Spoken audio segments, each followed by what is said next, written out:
neexul ba neexul jigéenu Sénégal naw nañ ko ci takk ndiggam liggéey waaye fonk cosaanam ci xeetu dundinu doomu aadama lekk wala sax ci xeetu naan waaye daggante sell lool ba tax na Adis Jus indi leen tamarin di Dakar buy gingembre bissap rouge citron maanaam limon si bouteille bu 1 litre ci Adis Jus bi foo ko natt ci neexaayam romb na ko. Je lance un défi de samay waxu Adis Jus la nee na yéen ñi waajal li nga xam ne moo di élection de 2024 seen campagne yi leer na ma ne ku ci ëpp li ngay jënd yaay falu jiite réew mi incha allah fàttewuma ñii nga xam ne ñu amee mariage baptême conférence ba ci anniversaire gaaw def seen commande contact bi nekk ci 78 101 13 20 wala 77 358 34 66 adresse bi moo ngi nekk Golf Sud Dakar cey Adis Jus dëgg jigéen su mën góor. waa jërë ngeen jëf mbokku téléspectateurs yi safoo jàmm ji info di leen jaajëfalaat saa su ne ànd bi ngeen ànd ak suñuy programme tey nag ñoo ngi fii nga xamante ni moo di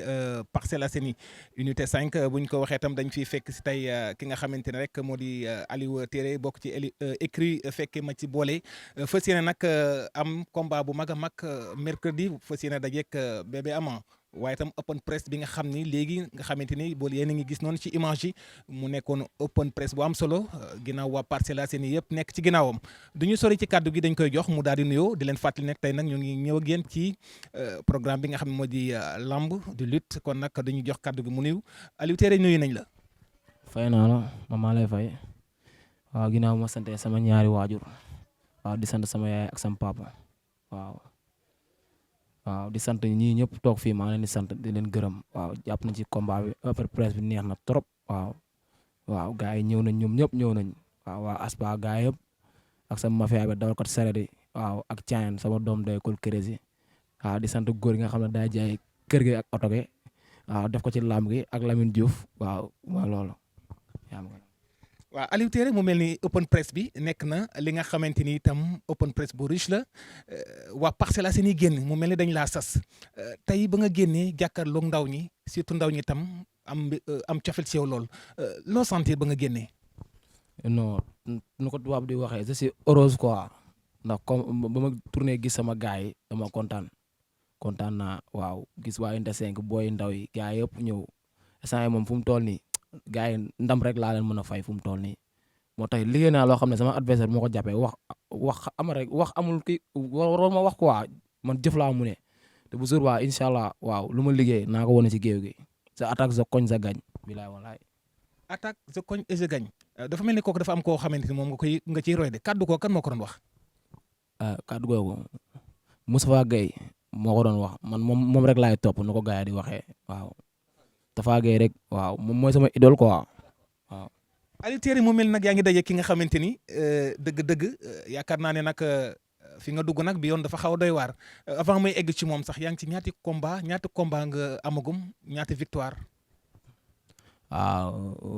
maa ngi 5 combats c'est 5 victoire waaw. kon bii mooy sa 6e combat. waaw bii mooy sama 6e combat.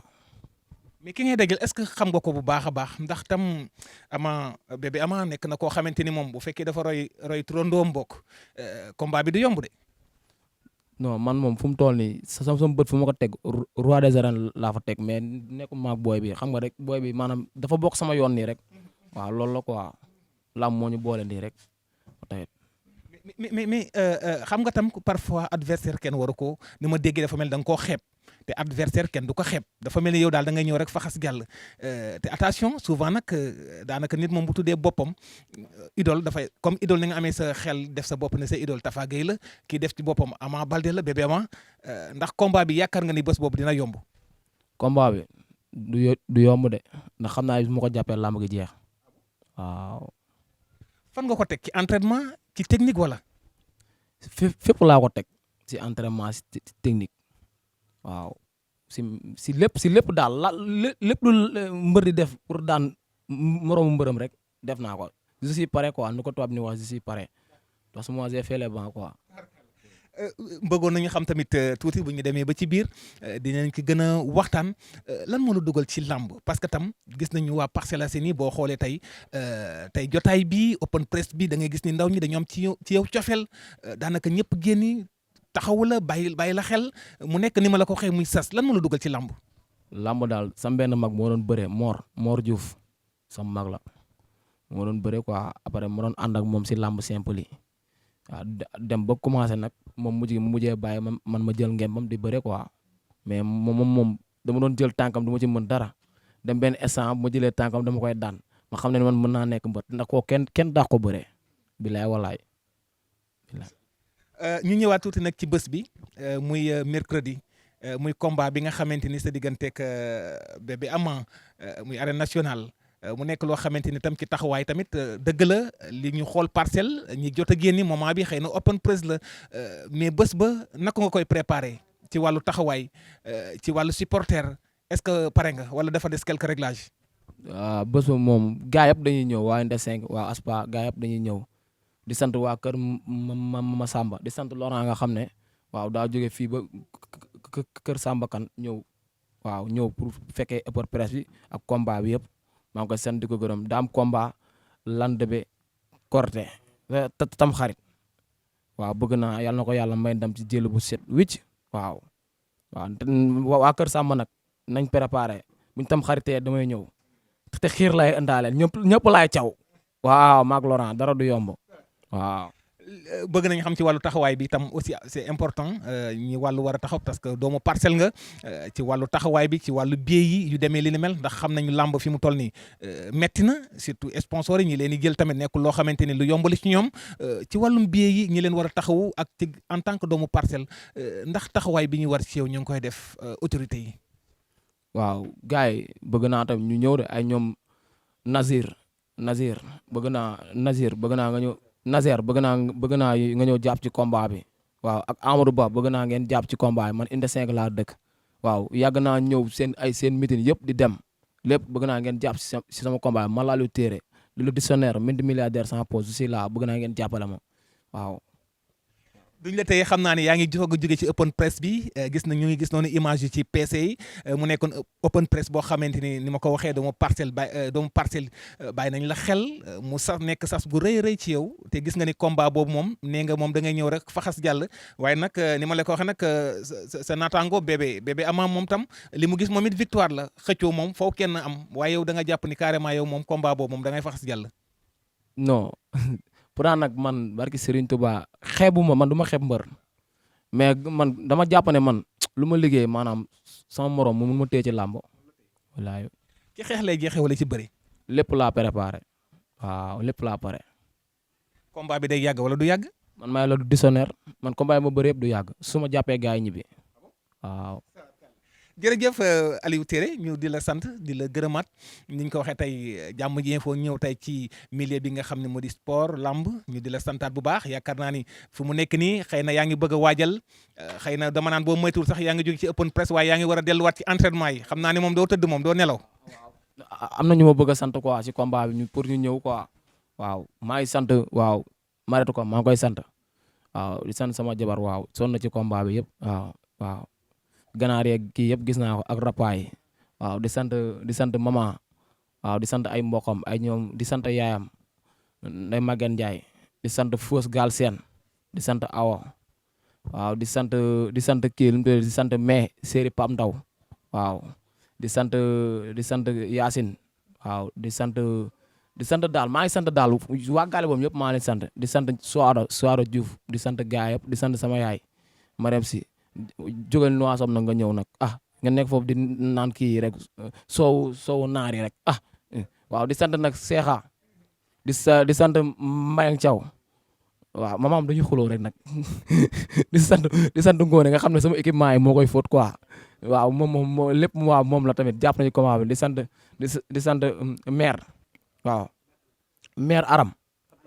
maire Anta waaw maa ngi koy sant jàpp na ci combat bi mayoon na ma 3 millions mais xam naa la suukar ma yéegoon waaw di sant nag maa ngi sant Seexa séeri mama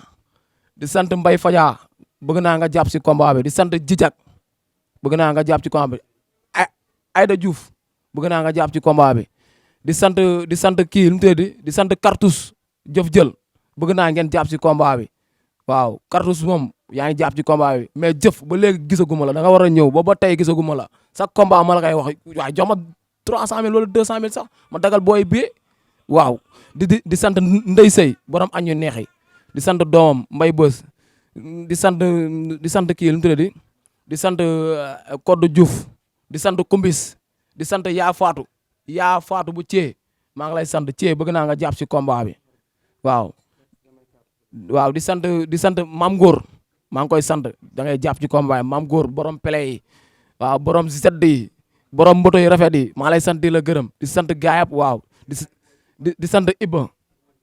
Iba ak Omar Gueye dañuy xuloo rek nag chaque instant Iba ak Pape Faye di ko sant di sant Laurent mi bëgg naa na combat bi yàlla may ko ndam jëlu bu set wicc di sant Fodé waa Kër Massamba bàyyiwuma kenn waaw di sant sama mara yëpp maa leen sant waaw combat bi mooy loolu. combat bi mooy loolu xam naa yeneen sant yi après victoire bi comme ni nga ko waxee ci kàttanu yàlla ni nga ko waxee noonu waa Parcelles lañ sa ginnaaw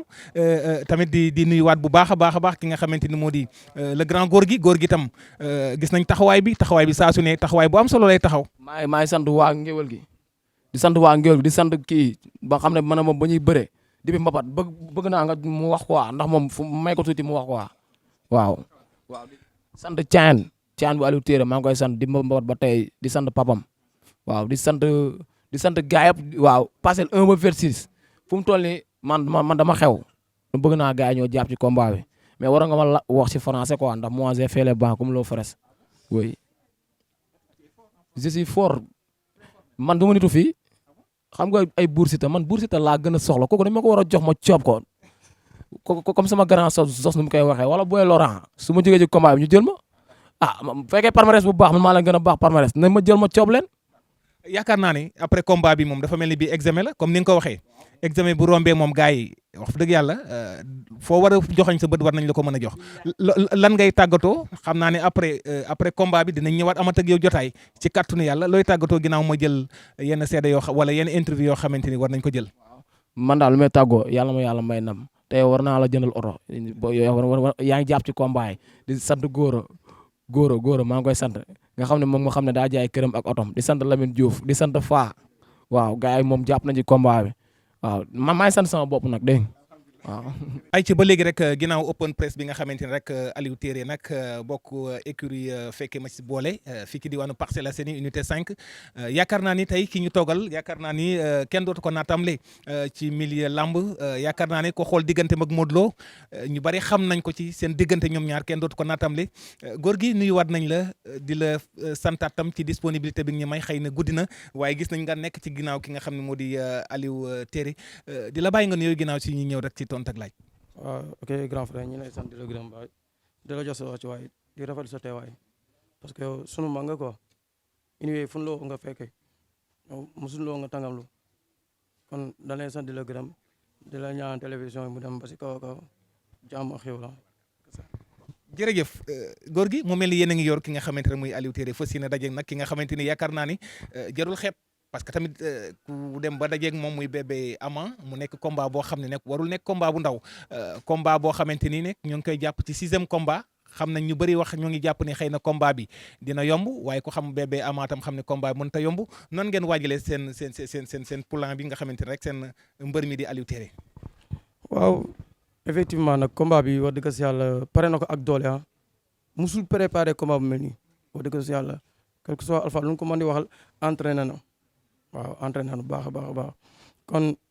gëm naa du booy ñoo ko war a mën téye te am na lu ma gëm si moom carrément wallahi zim te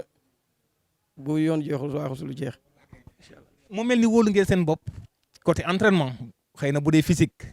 gis nañ tout le temps yaay ànd ak moom ci côté physique di ànd ak moom mais est-ce que ci côté yëpp ba ci côté combat bi ñu bëri jàpp nañ ni combat mën na jeexee ci xeex waaye mën na jeexee ci bëre laaj naa ko waaye moom nee na moom ci côté buñ ko indee rek. parce que dañu naan mbër parfois point fort am xeex la wala point fort bëre la mais moom ci côté am dëgg-dëgg yow mi nga xam yaay nekk ak moom point fort am lan la wala da ngeen koy nëbb. waaw mais kenn du xeexi di wane say arme da ngay bàyyi ba jour ba nga wane li nga mën mais gëm naa Aliou yaram dafa maa ni bëre grand te bis baa leen kam Aliou bëreegul de wallahi sim bëreegul te jour baa nga xam ne bëreegul incha allah te damay ñaan yàlla suma mu dool ñu sutura rek yàlla bu yaakaar tas ok. duñu la téye lu bëri góor gi waaye tam gis nañ muy ndaw bu dëgg yàlla mu nekk ci yoon wax dëgg yàlla tamit mu jox la cër lan nga mën a seede ci moom dëgg ginnaaw tamit open press bi nga xam ne boobu ba léegi moo ngi koy wax mënatoo nelaw mënatoo def dara lépp rek yaa ngi taxaw ci bësam bi nga xam ne rek ngeen am ndam. waaw di gën a sant yàlla suñu borom baax a baax parce que woote nu wuusi la rek dafa neex dara daax ko te xale bu la déggalee rek yam fa nga ko yamloo rek kon sant yàlla lay doon quoi di ñaan yàlla suñu doom mu doolin sutura làq na fa yàq agul di gën a nekk suñu entraînement encore nag te xam ne làmb moom bu xasee jàll na am na yeneen yu ñëw te dañuy ñaan yàlla suñu borom bii bu jàllee ñu ànd ci mbégte loolu la ñuy ñaan yàlla suñu borom boo dee di woo sama grand frère Nazer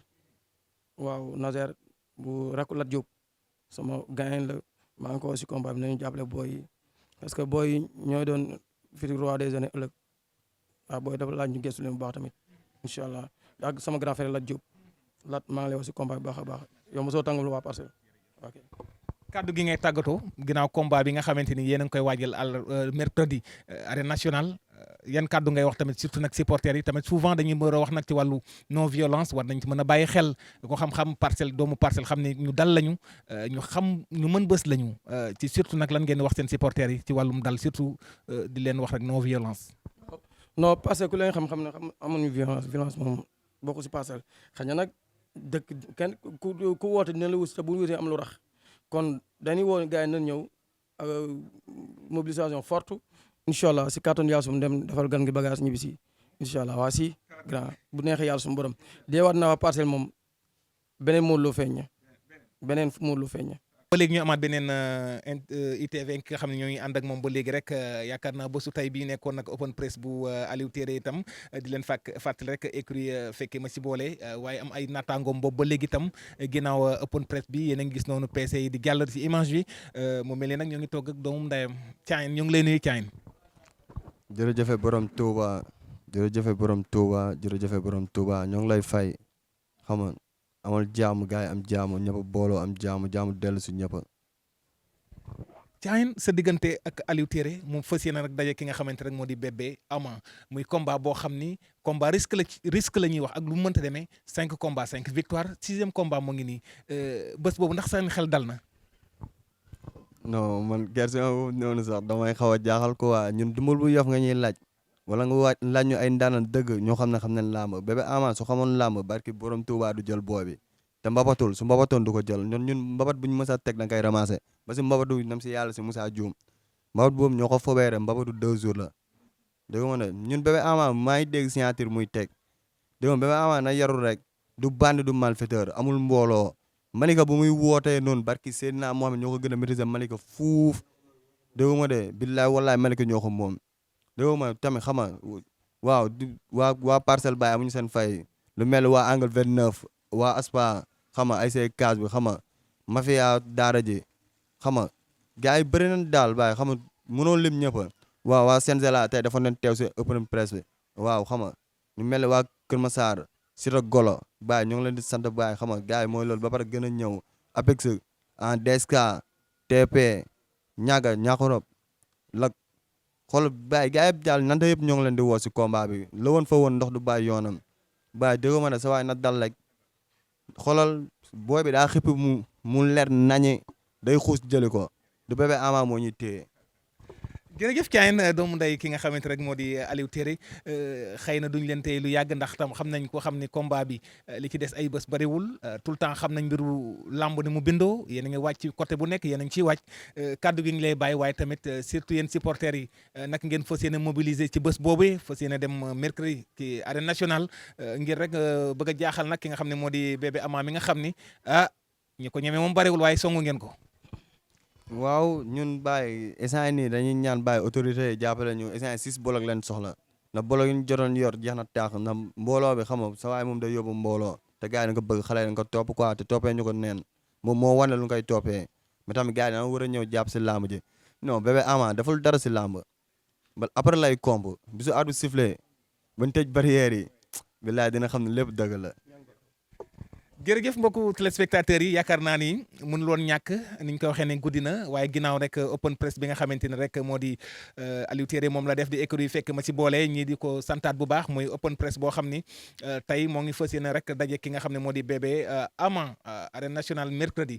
kon mbokku téléspectateurs yi yaakaar naa ni nag ginnaaw combat bi ci kàttanu yàlla daañuy toogaat ak moom am yu gën a mën a yaatal ak jeunesse bi nga xamante ni di jeunesse su Parcelles Assainies doomu Parcelles ñu ngi koy bàyyi xel bu baax a baax ñu sant mbokku téléspectateurs yi ñu doon bàyyi xel ci Jàmm ji info seen milieu sport lamb fii ci diwaanu Parcelles Assainies unité 5 jàmm ji info di leen jaajëfal ba beneen yoon. neexul ba neexul jigéenu Sénégal naw nañ ko ci takk ndiggam liggéey waaye fonk cosaanam ci xeetu dundinu doomu aadama lekk wala sax ci xeetu naan waaye daggante sell lool ba tax na Adi Jus indi leen tamarin di Dakar buy gingembre bisaab rouge citron maanaam limon si bouteille bu 1 litre ci Adi Jus bi foo ko natt ci neexaayam romb na ko. je lance un défi de samay waxu Adi Jus la nee na yéen ñi waajal li nga xam ne moo di élection de 2024 seen campagne yi leer na ma ni ku ci ëpp li ngay jënd yaay falu jiite réew mi incha allah fàttewuma ñii nga xam ne ñu amee mariage baptême conférence ba ci anniversaire gaaw leen gaaw def seen commande contact bi nekk ci 78 101 13 20 wala 77 358 34 66 adresse bi moo ngi nekk Golf Sud Dakar cey Adi Jus dëgg-dëgg jigéen su mën góor